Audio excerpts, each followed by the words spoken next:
Hi, Flosstube. It's Arlene here. It's Tuesday, November 20th, and I'm trying to do this before I lose all daylight this afternoon.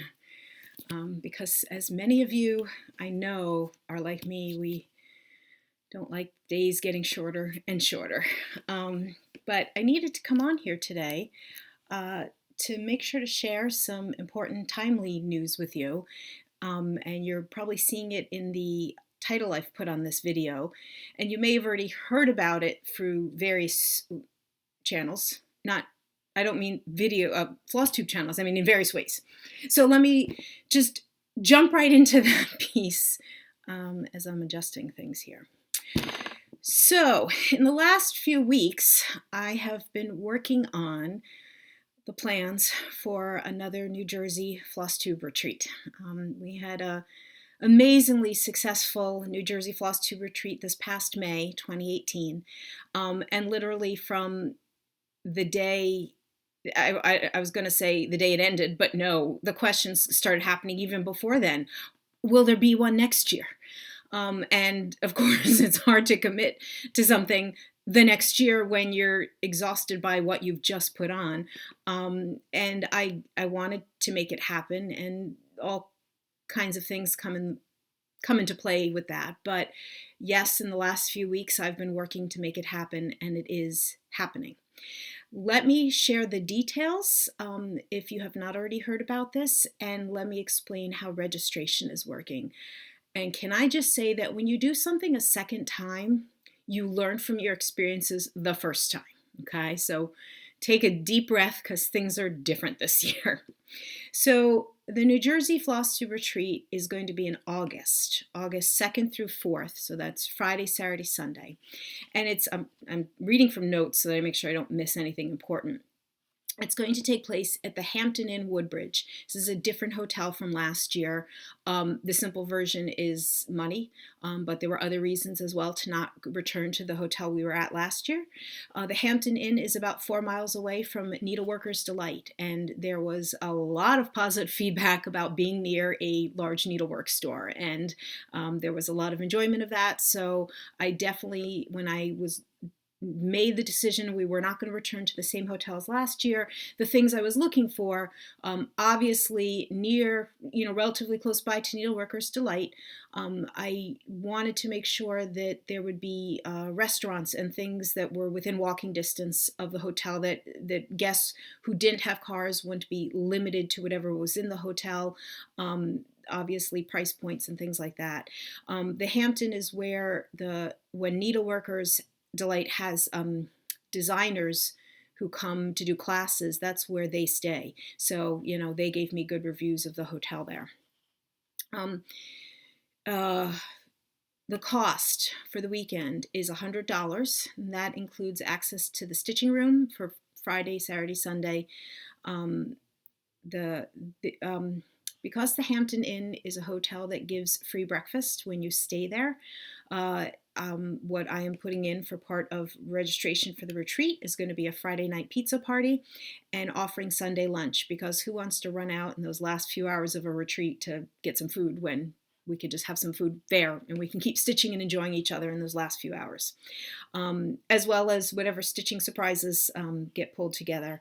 And that's always the fun of, not the only fun, but some of the fun of a retreat is the fun stuff. Hotel rooms are available at the Hampton. You're not required to stay there, but I know many people do. And we have a group rate of $109 a night, and plus taxes. And again, that includes a free breakfast. Now, here we go.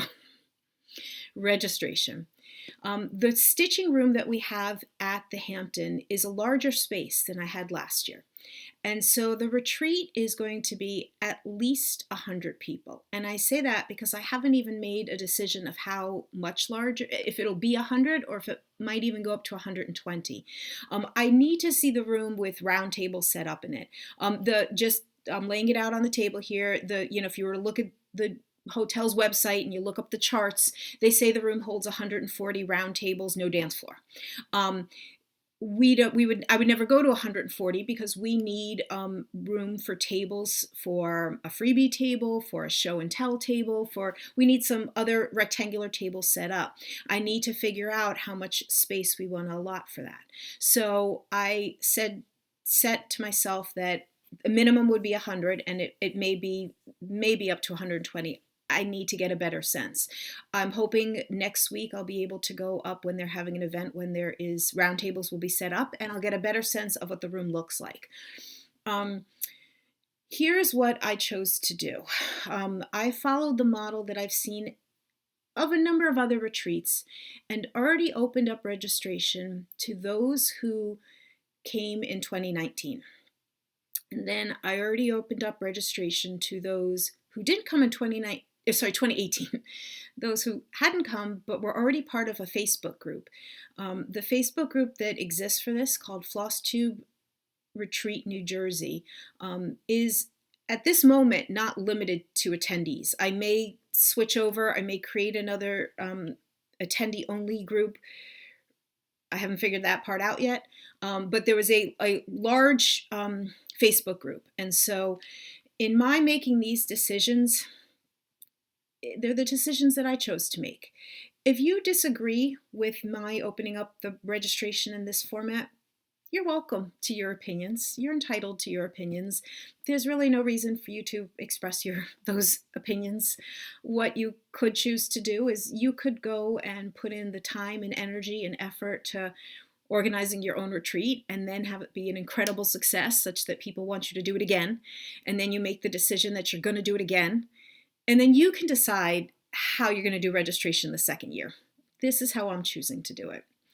So I already learned from last year that when I set a one time and everyone is like crazily ready to hit send on a PayPal, I could fill a retreat that way, okay? I could also be incredibly stressed and get a whole bunch of other people stressed all on the same time. And I wanted to do things differently this year. So there's a little bit of rolling admissions going on. I've offered spots. I've had other people send an email saying I'm interested in spots. When people from 2018 tell me, sorry, thank you, I appreciate, but I can't make it, I then offer a spot to the next group. I'm a math teacher, people. I can make the numbers work here. Here's the deal. If you're going to say to me, are there still spots available? The genuine answer is I don't know.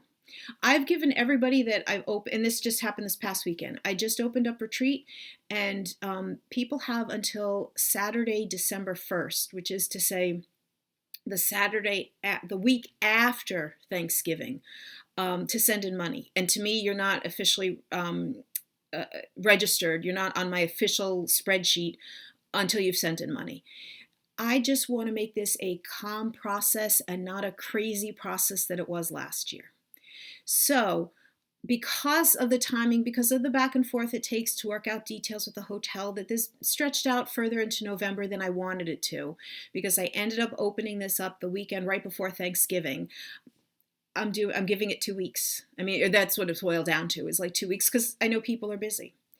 So if this has gotten you all excited and you are interested in attending a retreat, and I will put information below, or the basic information below, August 2nd through 4th, 2019, at the Hampton Inn Woodbridge in New Jersey. Cost is $100, and then you can choose to stay in the hotel rooms at $109 plus taxes per night. If you are interested in getting on the list, I'm not calling it a wait list. I'm saying getting on the list to be sent an email when the next spot is available, you need to send me an email. See, it's a sign, okay? To njflosstuberetreat@gmail.com. You send me an email, you give me your name and where you're from, on the off chance there's 2 Jane Smiths out there or whatever, tell me your name and where you're from. If you have a Flosstube name and or an Instagram name, great, I could get that information later also. And say, I am interested in attending the retreat. As I am working my way through in a calm, collected way, of offering spots in the order I get those emails. I also suspect that on Saturday, December 1st at noon, I put a time on it, any spots that have been offered that haven't been paid for, I will have a bunch of spots open at that point. And so some of you who are responding to this announcement here on this video, that I can't offer a spot right now, there's a very good chance that there will be spots available on Saturday, December 1st. So again, if you are interested in this retreat, send an email to njflosstuberetreat@gmail.com, and we will see how this all goes. And again, I'm doing this like as a rolling admissions. I do not want the craziness that happened last year. For those who are unfamiliar, what I did last year was, it was all basically through a Facebook page, but it was like at a certain time, okay, send in money directly to PayPal. And like in live time, I was updating like, oh my God, stop sending people, because in 25 minutes, I was already over the limit. So not doing that again. I also just need to say this piece. Don't feel like, oh, there's no chance I'll get in. Don't feel that way about any retreat. I could say for a fact that I know 3 names. I could name 3. I'm not going to. I could name 3 people who were witnessing the craziness of that. It was a Sunday afternoon last year. And I had immediately posted on that Facebook, okay, if you want to join a wait list, email me right away. I know of 3 people who did not email me right away. They just said, oh, well, can't get in. They so would have been in. Because as time played out over the next few months, yeah, some people had to drop out. And you bet I went to that wait list. And you bet that I got through a number of names on that wait list. And certainly the people who emailed me on those first few days, they were in if they wanted to be. So you should always, if you are interested and want to do it, get your name on a list. That's the moral of that story there. Okay, so again, if you're interested, send an email, and we're going to see how this all plays out. And again, I can't say that it's filled or not filled at this point because I haven't even decided on a final number, and the people that I've offered spots to haven't even responded because they have a due date, and that due date hasn't come yet. So we're just keeping this all calm, okay, and doing it differently this year. I am glad for the enthusiasm and excitement that's coming out through folks' responses to me via email, certainly what's playing out on the Facebook page. I'm doing this because I love the stitching community. I love the opportunity to bring stitchers together, and that gives me something. And what better thing is that? So, okay. The next topic on my list here is big announcement news for me that I need to share, and the timing is right to share with all of you. And so it's another thing that I've been working on in the last few weeks, and I need to explain. When you go into, if you are lucky enough to have a local needlework store in LNS, and if you are not aware of how LNSs get all the patterns that they get, there may be a variety of ways, but a lot of them get a lot of what they sell through distributors. And one of the largest distributors of cross-stitch patterns is Hoffman Distributing. And I am very excited to share the news that Hoffman is now going to be distributing my WorksByABC patterns. That was something that I was... a project that I was working on, hoping to get my name out, and one way to get myself out there is through a distributor. So I have been working to get their big order from me. So I put together an order that I need to send to Hoffman, and then local needle LNSs can order from Hoffman my patterns. So I need to share that exciting news with you, and I need you, if you have an LNS, to encourage your LNS owners to order some patterns of mine. Give me a chance. See how they might do in your stores. they don't have to order everything, okay? There are a variety of ways that Hoffman works with stores in terms of what stores get from them. And I don't have all the complete details because now I've run into the issue of it's Thanksgiving week and sending out boxes like tomorrow is not a good plan because they'll be sitting somewhere. But soon enough, Hoffman will have in hand my patterns. And I believe they will, they put out Friday postings on their website. I will update the information as I learn it. But at some point, I will show up on the Hoffman website as one of their new designers and maybe even be promoted in their first or second week of once they have my items of, you know, hey, give this designer a try, maybe something like that. It may be just me literally saying, hey, please ask your LNS owner to look for my name, look for my patterns in the Hoffman listings. So I will keep you posted on how that works. If you're on Instagram, keep your eye on my Instagram, and I will post there as I can, as I learn how this process goes. I'm just, you know, it's a learning process for me on how it all works. And right now, just getting the big order of a lot of my patterns to Hoffman is my first stage of the game. Not my first. There's been other stages of the game, the current stage of my game. So I'm excited to share that piece with you. And it's a great step for me in my designing. So should we get to some stitching? It's funny, not funny. It's reality. I don't have that much stitching to share with you. I will show you the update of my, so it's funny because I have been working on it from this direction, but I'll show you from this direction. So from my last floss tube, I showed you this unrolled. This is, oh, let me back up. Gossamer lace in Blackwork. This is one of my own patterns. And I have been working on this, completely focused on it, except for the last few days, which I'll get to in a minute.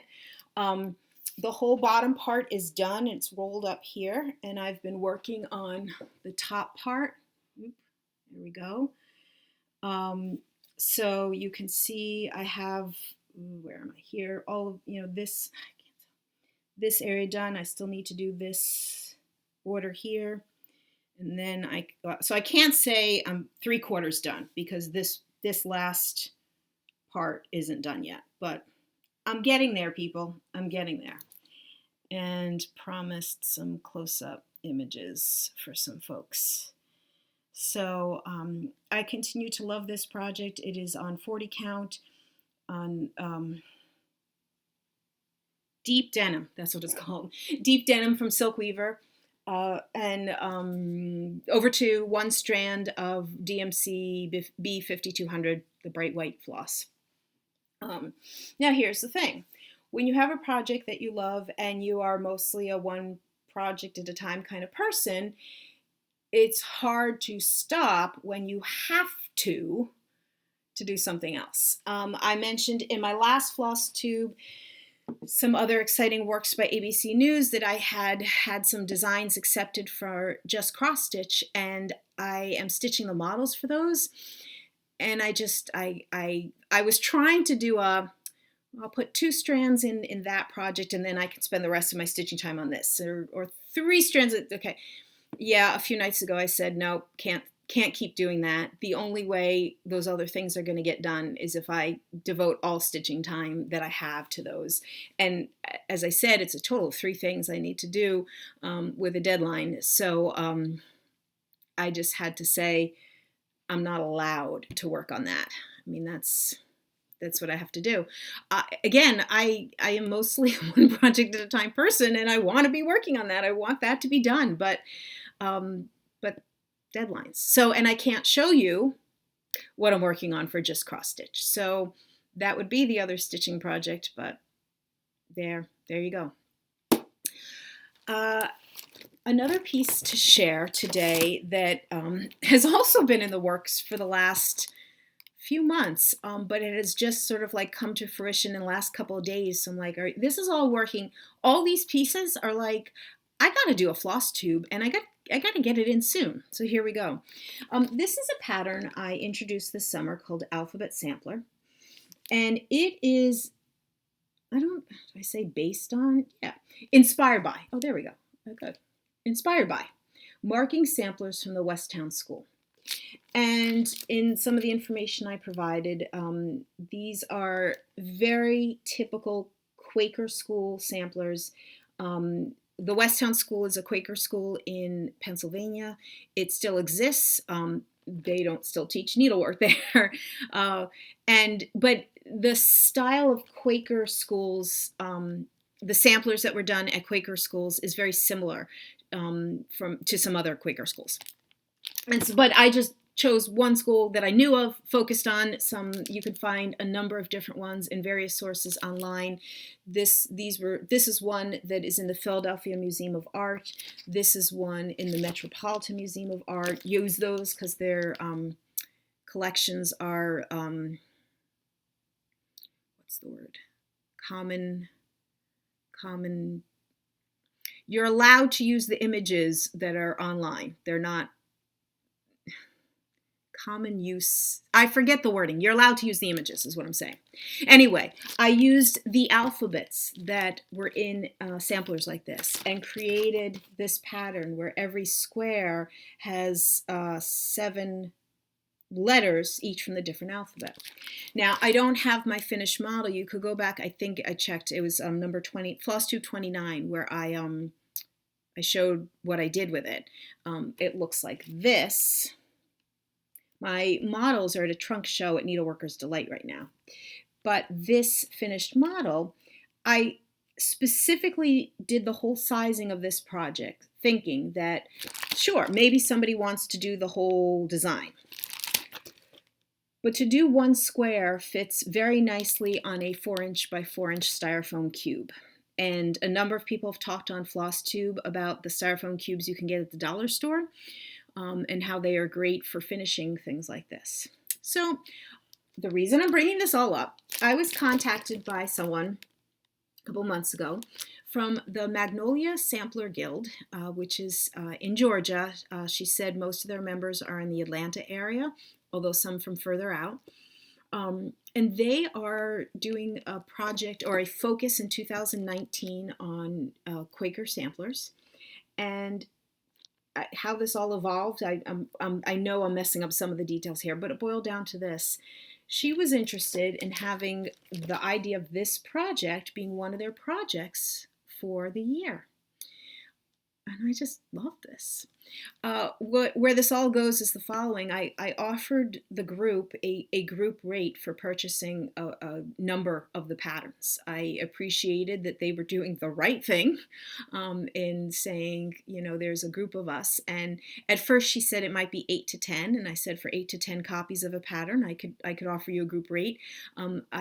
She had dates and sign up. If you want to be a part of this project, you have to sign up by a certain date, which was November 15th, or just recently, which is why I've just recently heard her final numbers. She said they have 17 people who've signed up, and she said they think this is the largest number of people that have signed up for an in-guild workshop, which is awesome. She sent me, I meant to pull it up, a picture of her own version of this. They have somebody who's donated fabric for the finishing on the back. So everyone is going to stitch their own initial, and then they're going to have a finishing workshop. So they'll get out of it the whole idea of finishing on a styrofoam cube and be able to use that finishing technique for other things. What a great project for a group or a guild. And I just so loved the creative thinking that she saw me on my Flosstube, made this connection to her group, thought this would be a great project. It's stitching a small. Hey, others would be interested. You could put your own initial, and hey, you'll have the pattern. Maybe you'll love it enough and you want to make a second one that's your friends or your sisters or your daughters or whatever initial. So I loved this. I wanted to share it with all of you. If any other guild or group wants to do a project like this, let me know. I'm happy to offer a group rate for purchasing multiple copies of a pattern like that. And I'd be happy to connect you with my contact with the Magnolia Sampler Guild, and you could, chat more about logistics and how they're making this work as just one of their projects for next year. I just think it's a super cool idea that they're doing something like that. So yay for creative thinkers out there, because as stitchers aren't most of us. Let's see. So next on my list, as I'm looking at the time, I often have shared with you treasures that I've found at used book sales.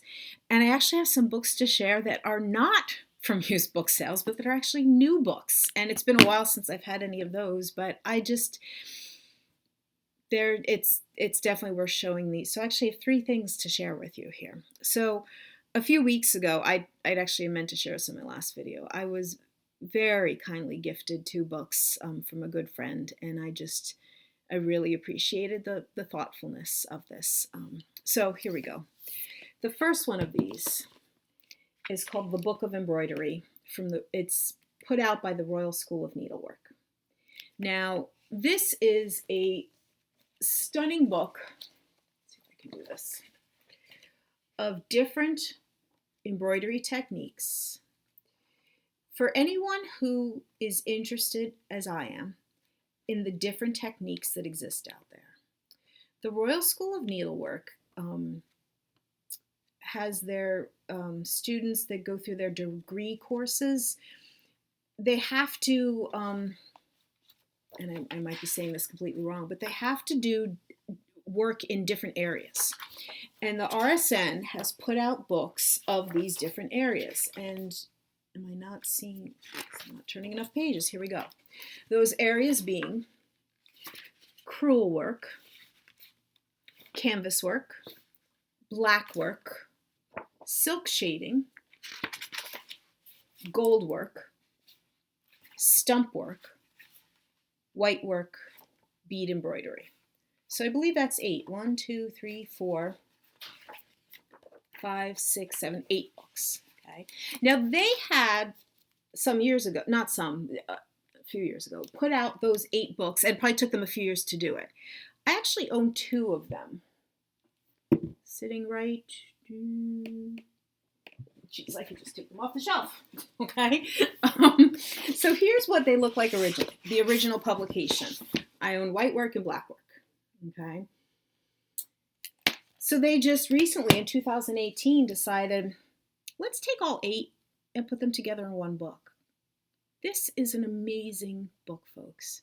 If I know a lot of floss tubers are strictly focused on cross stitch, I get that totally. Yes. Okay. But I also know a lot of people who have found me are people who are interested in learning other things or do other techniques besides cross stitch.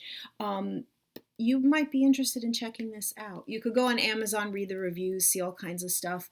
I believe Mary Corbett did a review, and I'll make a note to link her review. I have to say, a lot of the books on my shelves, a lot of the needlework books that are new books that have been purchased over the years, so many of them, the purchase was influenced by a Mary Corbett, her website is called Needle and Thread, by a book review of hers. Okay. So I did a little sort of page by page comparison to take this and to compare it to the blackwork chapter. I mean, there's some rearrangement. There's a few pictures changed, a few things that are changed. It's basically the same, but a few enhancements. But man, to have all 8 of them together, it's just inspirational. So, and given, do you see how thick this is? It's literally just about 400 pages. Yeah, it is. Page 400. 400 pages. And it's like less than $30 on Amazon. It's such an amazing resource. So if you are interested, I don't know, maybe put it on Santa's wish list or something like that. Then the next one that was just, this is absolutely a case of, obviously don't judge a book by its cover. You never should. And even, I want to say, even the Mary Corbett review on this wasn't even enough for me to be convinced. But having it in my hand, it's the kind of thing that if I could have seen it at a library, or at a bookstore, if I could have seen it in person, I would have known how amazing it is. Trish Burr, who was recently on Fiber Talk, I'll link that. Go listen to her interview there. She is phenomenal. And I have some of her other books, and I have this vision of talking more about her at another time related to some of her other books. Let's hope that comes back.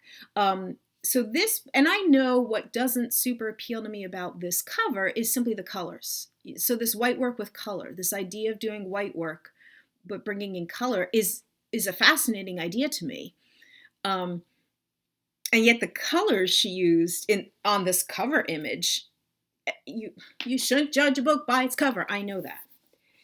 But then, now I know from another Trish Burr book that I have, and from the one project that I did from that book, how incredible the instructions are.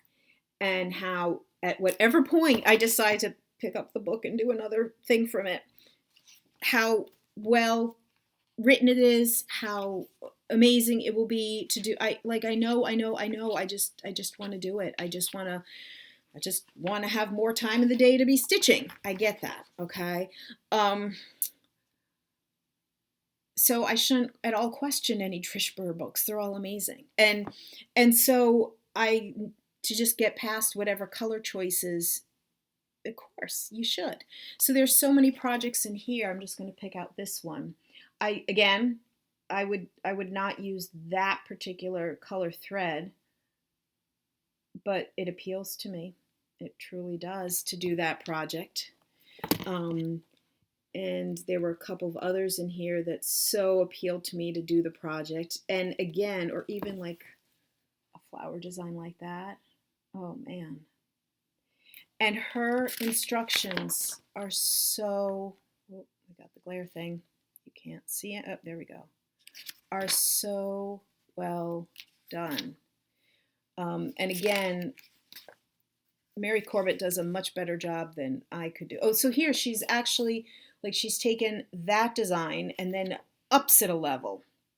So at first glance, you're like, oh, is that, it's different colors. Isn't it the same flower? Well, yeah, it's the same, like, outline, but she used a different color scheme, and there's a few differences between them. And then, does she do it a third time? I forget now. I thought there was even a third. There was the teacup, there was that design, and then there was like a third one that really appealed to me. Which of course I should have stickied ahead of time so that I wouldn't be wasting your time doing this. But there, oh, here it is. Here it is. Here it is.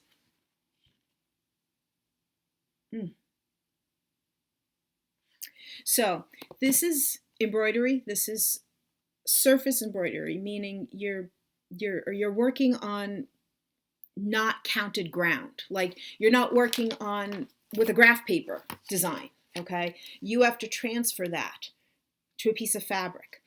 And the one time that I used a Trish Burr book and did it, it got me over the hump. I feel like I can do that, and I don't have to, like, I just got to do it kind of thing.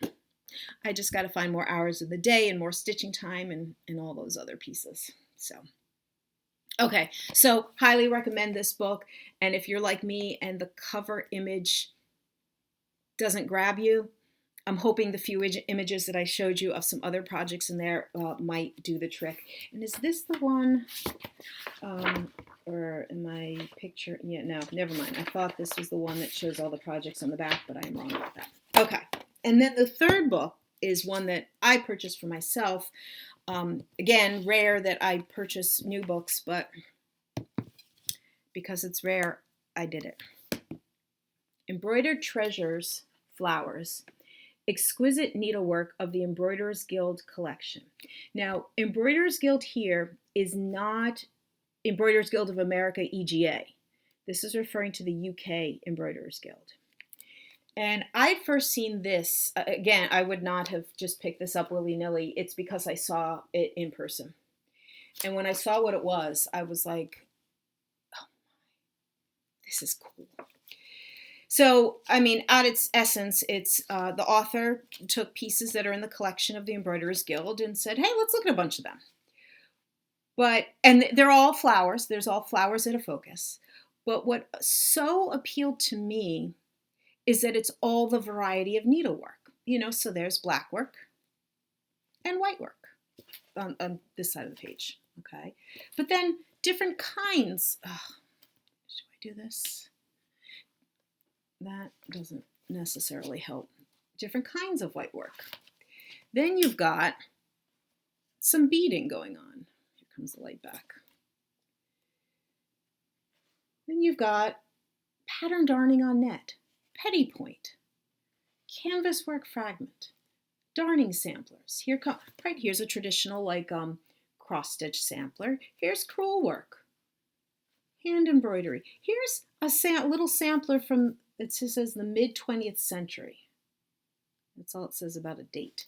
And again, you could see there's flowers. Here's another traditional sampler. When I say sampler, cross stitch sampler. Needle lace, including metallic work. Applied materials, so it's like silk ribbon, felt, applique work. Embroidery with unusual materials. That's a great chapter.